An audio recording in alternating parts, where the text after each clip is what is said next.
Buenas tardes.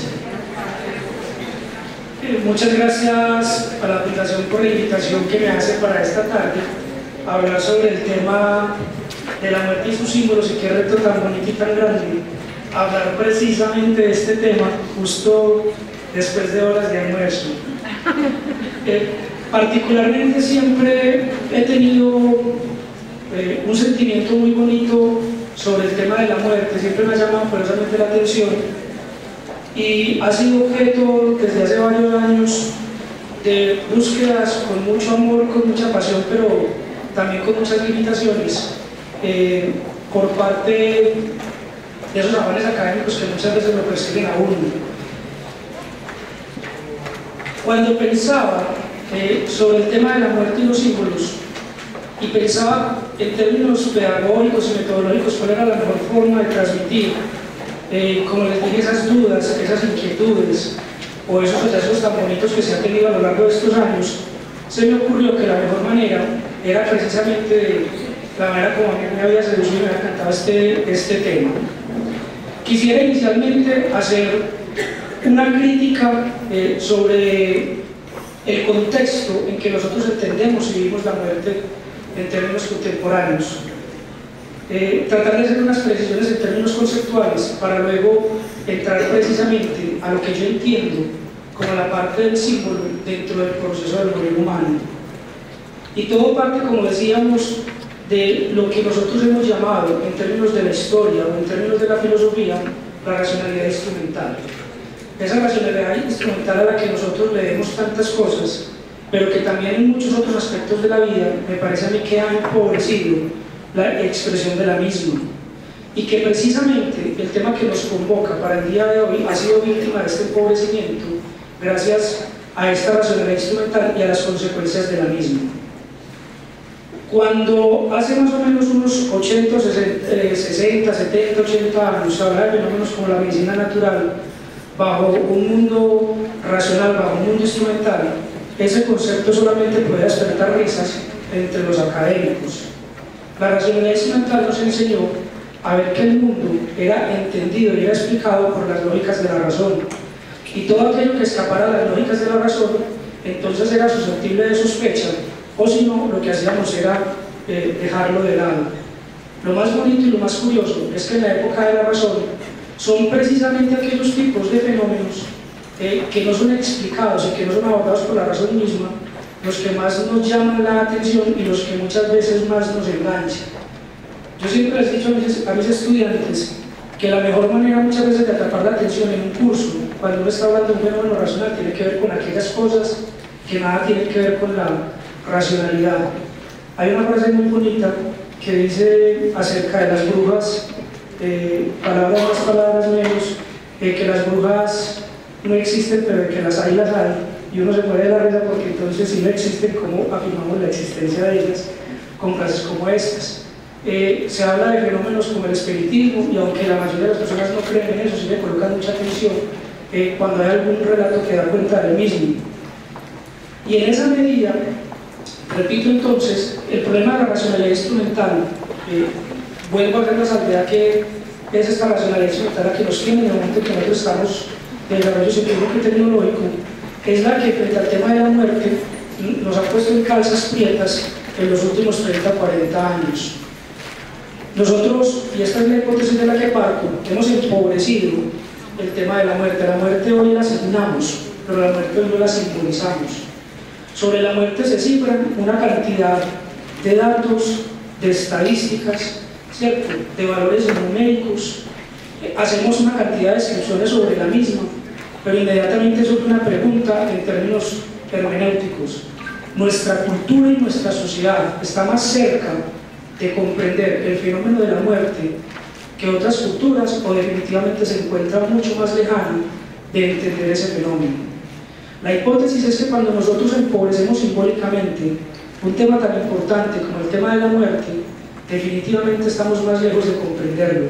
Somos muy buenos para describir fenómenos, pero el ser buenos para describir fenómenos no quiere decir que seamos buenos para comprender los mismos.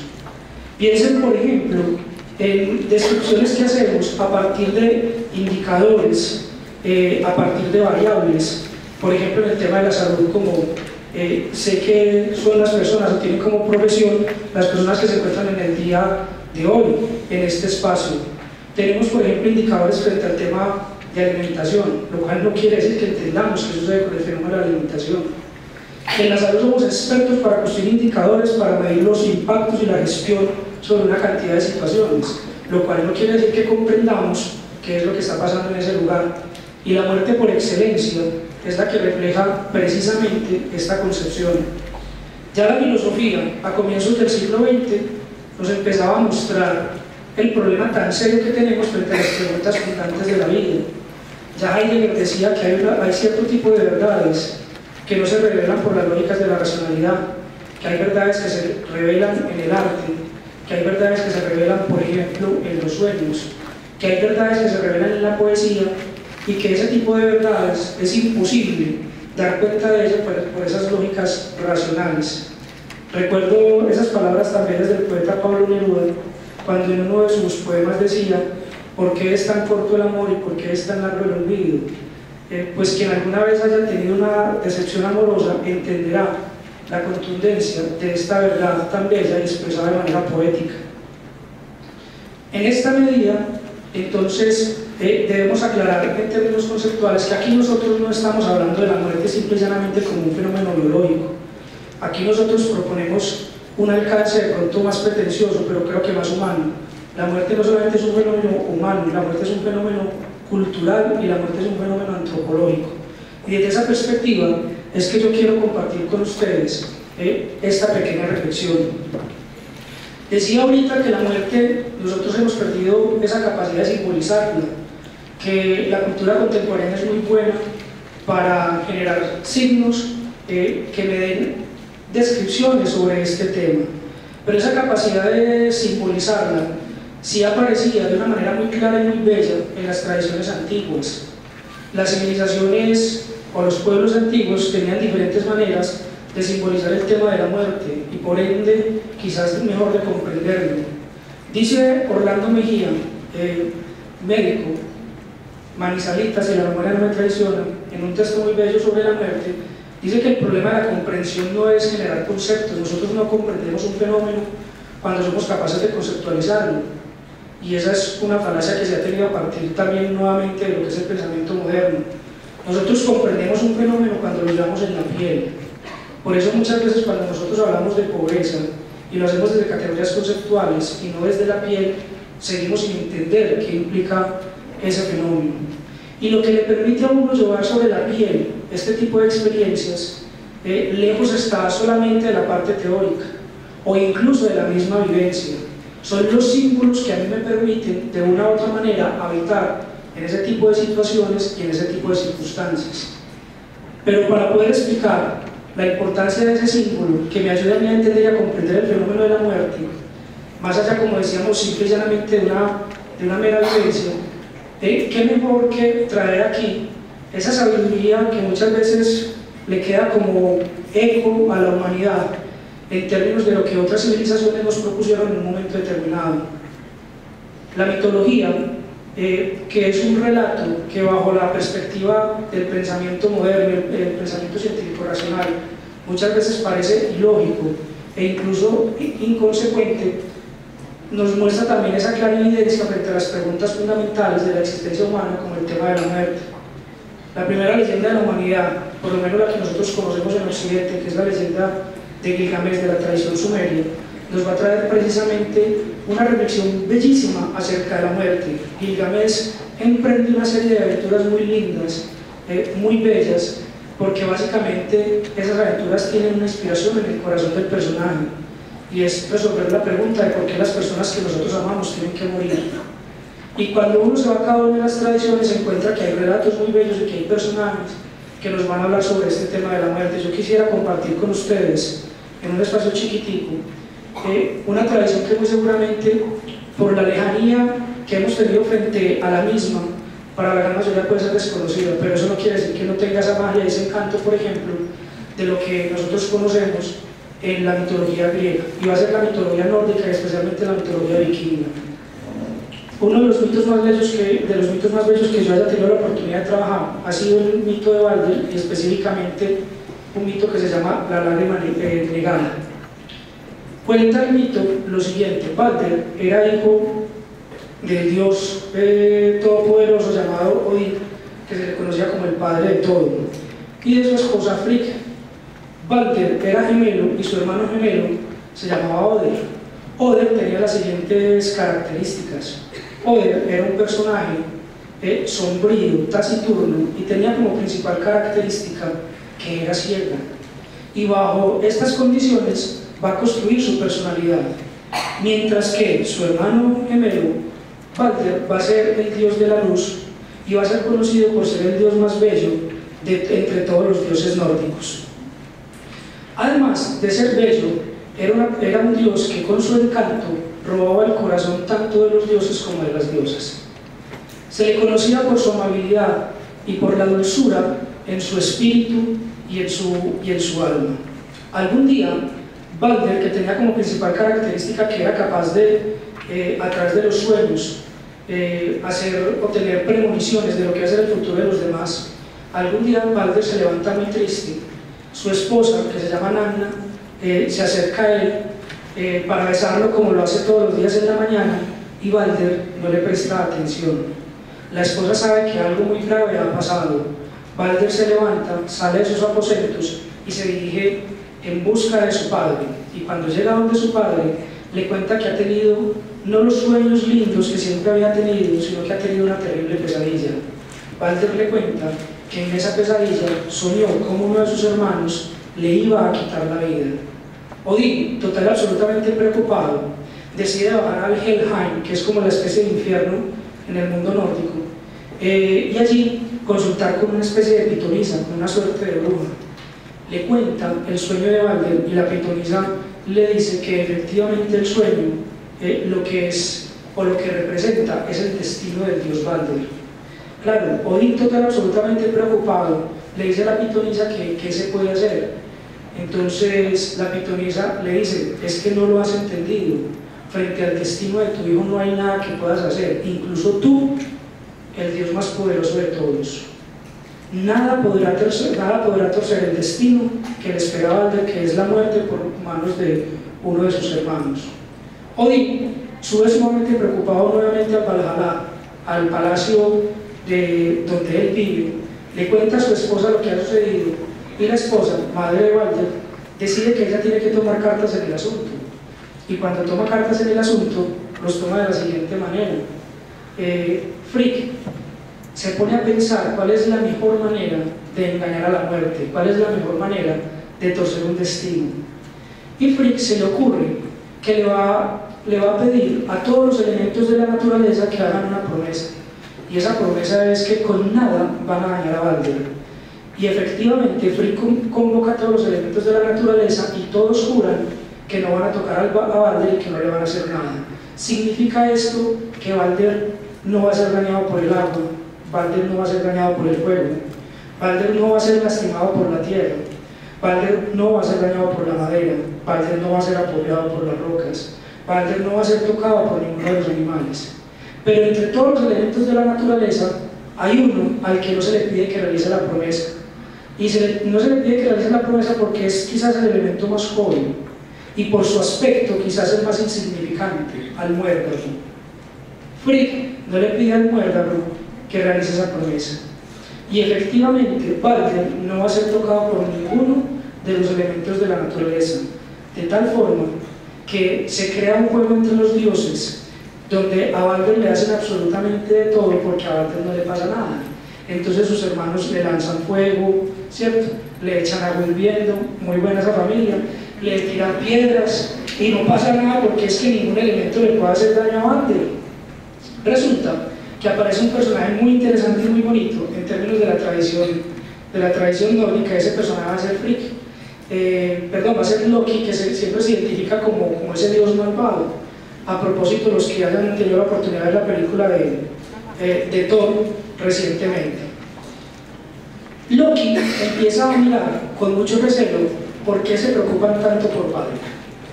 y por qué esa preocupación por Balder llevó a que todos los elementos de la naturaleza hayan prometido que no lo van a tocar y que no lo van a hacer daño. Loki se transforma en una anciana, visita a Frigg, la madre de Balder, y le pregunta cuál es el secreto de Balder. Entonces la madre termina contándole que ella hizo volar a todos los elementos de la naturaleza. La anciana le pregunta que sea algo más que ella deba saber, y la madre termina contándole que solamente hay una cosa, y es que de todos los elementos solamente hubo que un juramento, que era el joven muérdago. El muérdago no había jurado hacerle daño a Balder. Cuando Loki escucha esto, va y busca la mata de muérdago, y con la mata de muérdago realiza una suerte de flecha, la punta de una flecha. Cuando todos los hermanos se encuentran reunidos lanzándole objetos a Balder, Loki llega donde su hermano ciego y le dice: ¿tú por qué no le estás lanzando nada a Balder? Entonces Hod le dice: yo no le lanzo nada porque primero no lo veo, no sé dónde está, y segundo porque no tengo nada a la mano para lanzarle. Entonces Loki le dice: pero eso puede ser leído por parte de tu hermano como una suerte de desprestigio, como una humillación. ¿Por qué no participas de un evento donde participa toda tu familia? Para eso yo te voy a entregar esta flecha y voy a dirigir esa flecha hacia el lugar donde se encuentra Balder. Hod cae en la trampa, coge la flecha, la lanza con tan buena puntería que la flecha de muérdago atraviesa el corazón de Balder. Balder en el acto cae muerto, y en el Valhalla se escucha un tenebroso silencio. Nadie puede creer que Balder ha muerto. Frente al desconcierto y frente al dolor y frente a la tristeza de ver a Balder muerto, Frigg lanza la siguiente promesa. Frigg dice que quien sea o quien le devuelva la vida a su hijo ganará el amor y el cariño por parte de ella y de Odín. Todos los dioses se quedan callados, porque eso significa bajar al Helheim, al infierno del mundo nórdico, y solamente uno de los dioses quebranta ese silencio diciendo, Hermod, diciendo: yo voy en busca de Balder para saber cómo podemos resolver el tema de la muerte. Cuando Hermod pronuncia esas palabras, Odín le dice a Hermod que le va a prestar un caballo que se llama Sleipnir para que pueda ir mucho más rápido que lo que podría viajar cualquier dios. La travesía se demorará 9 noches con 9 días. Mientras tanto, en el lugar donde se encuentra Balder, organizan la pira funeraria, colocan el cuerpo de Balder, colocan todas sus pertenencias. Cuenta nuevamente el mito que cuando Nanna se acerca a besar el cuerpo muerto de su esposo, se le rompe el corazón, no puede con tanta pena y con tanto dolor, y la esposa también cae muerta. Los demás dioses dicen, aprovechando que ya hay una pira, pues tírenla y que vamos a hacer otra. Entonces también montan a Nanna en la pira donde iban a quemar a Balder. Y mientras tanto, Hermod va justo al Helheim, y cuando llega al Helheim, después de muchas penas y de muchos pesares, se encuentra con la siguiente situación. Se encuentra con que Hel, la diosa del infierno, ya ha recibido a Balder, a su esposa, y obviamente tan distinguidos visitantes tienen que tener una muy buena recepción. Cuando Hermod llega allá, busca a Balder y le cuenta cuál es el propósito.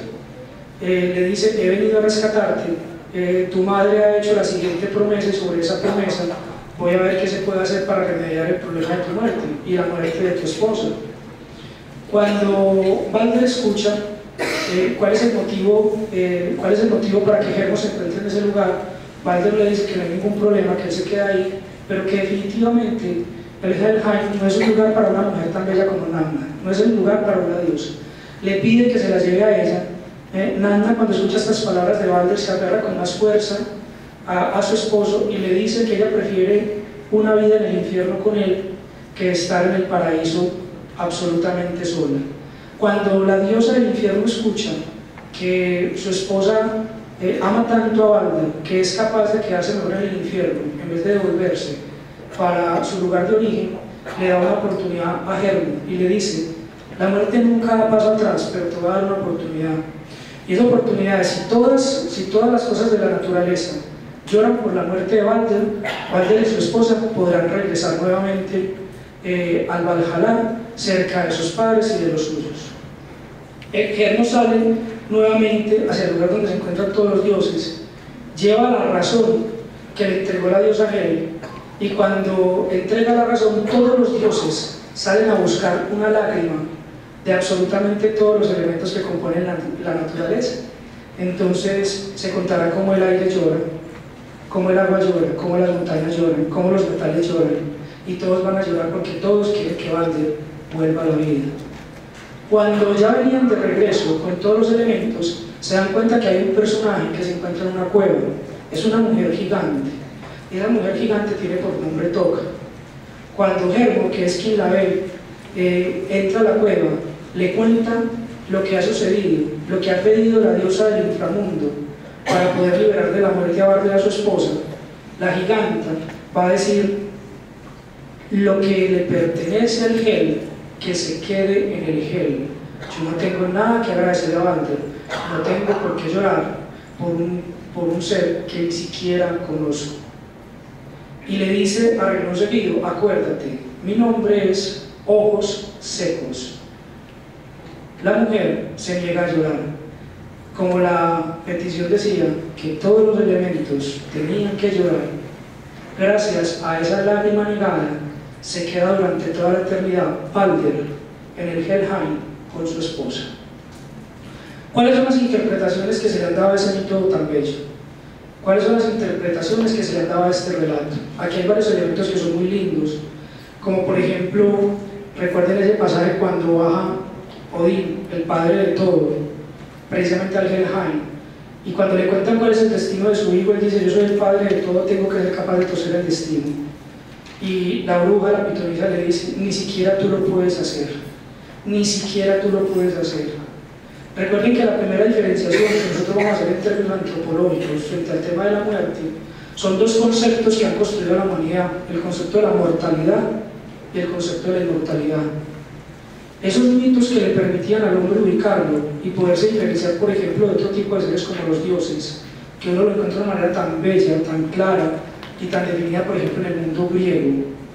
En términos contemporáneos, uno podría preguntarse si esos límites se los han desdibujado, si esos límites se los han borrado, si los productos de la ciencia y la tecnología muchas veces fungen como si fueran dioses que nos permitieran jugar algo que no somos. ¿Será que muchas veces esos adelantos científicos y esos mismos productos nos permiten a nosotros sentirnos lo que no somos?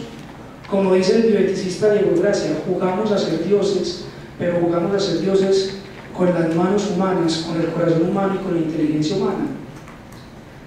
Dicen también los analistas frente a este mito tan bello que no solamente es el asunto de lo humano y de lo divino, o como decíamos ahorita, de la inmortalidad versus la mortalidad, que es un asunto que siempre ha sido motivo de razón o de especulación no solamente de la teología, sino también de la misma filosofía, sino que hay un aspecto muy bello. Dice, en términos incluso de la organización de las sociedades, el mito de Balder a nosotros nos permite identificar claramente quiénes van a ser los buenos y los malos del cuento.